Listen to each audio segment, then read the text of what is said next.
할렐루야. 주님 이름으로 환영하고 축복합니다. 하나님의 사랑하심과 은혜가 우리 가운데 넘치기를 간절히 소망합니다. 여러분들을 주의 사랑으로 사랑합니다. 함께 말씀을 배우고 말씀을 읽고 주 앞에 자라가기를 간절히 소망합니다. 오늘은 시편 산책하기 세 번째 시간입니다. 함께 볼 말씀은 시편 1편 3절 4절 말씀입니다. 제가 읽습니다. 그는 시냇가에 심은 나무가 철을 따라 열매를 맺으며 그 잎사귀가 마르지 아니함 같으니 그가 하는 모든 일이 다 형통하리로다. 악인들은 그렇지 아니하며 오직 바람에 나는 겨와 같도다. 아멘. 시인은 여기서 의인과 악인, 주님이 기뻐하시는 사람과 주님이 미워하시는 사람, 주님 편에 선 사람과 세상 편에 선 사람, 주님을 향한 사람과 주님을 등진 사람을 대조하고 있습니다. 우리는 어떤 사람이 되어야 되겠습니까? 주님 편에 선 사람, 주님을 향한 사람, 주님이 기뻐하시는 사람이 되어야 되겠죠.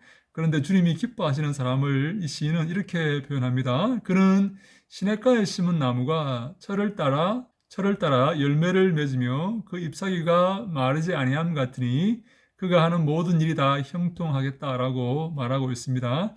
시냇가에 심은 나무가 철을 따라 열매를 맺습니다. 그리고 그 잎사귀가 마르지 않습니다. 왜 그렇습니까? 그 뿌리를 시냇가에 두고 있기 때문입니다. 그래서 항상 가뭄이 오나 어려움이 있으나 그 뿌리가 시냇가에 있기 때문에 시냇가에 그 뿌리를 받고 있기 때문에 거기서 수분을 섭취하여서 그 잎사귀가 마르지 않고 열매를 맺게 되는 것이죠.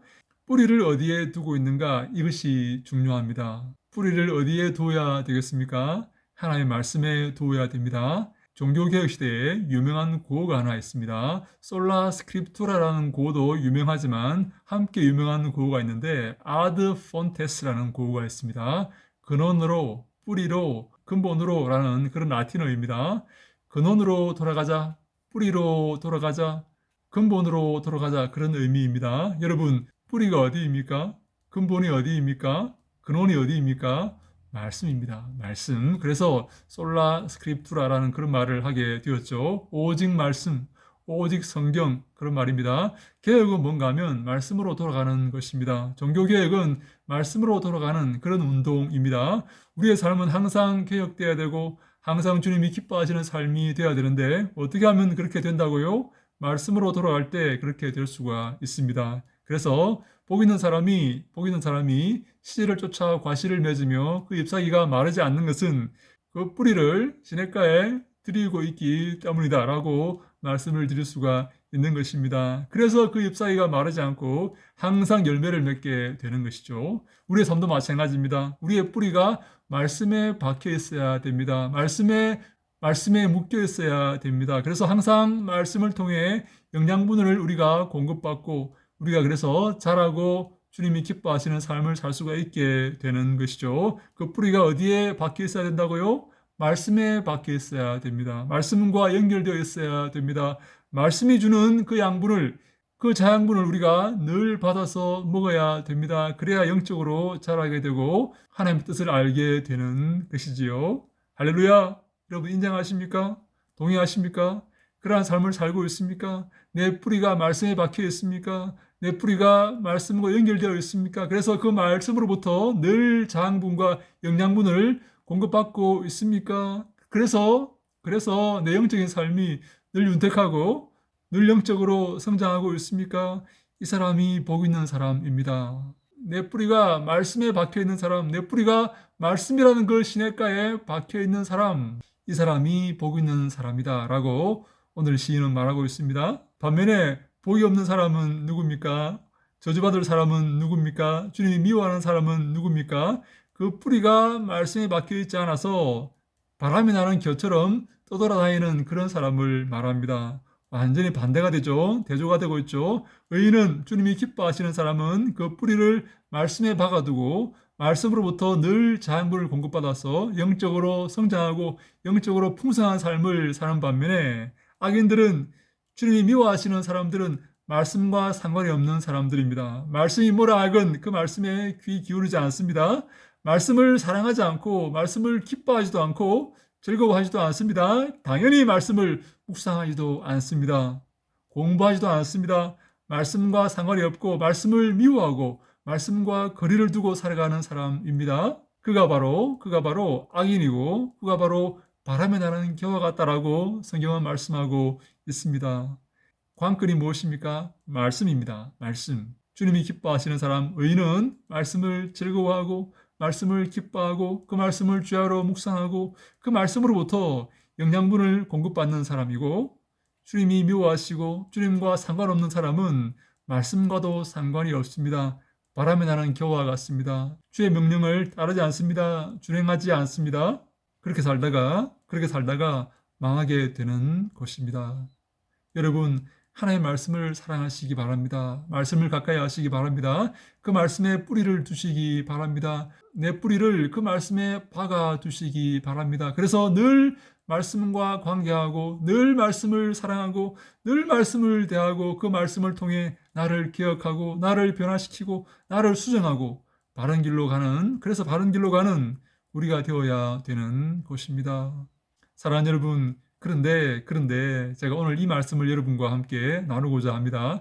말씀을 안다는 것이 쉬운 일이 아닙니다. 말씀을 공부하는 게 쉬운 일이 아니에요. 쉬운 일이 아닙니다.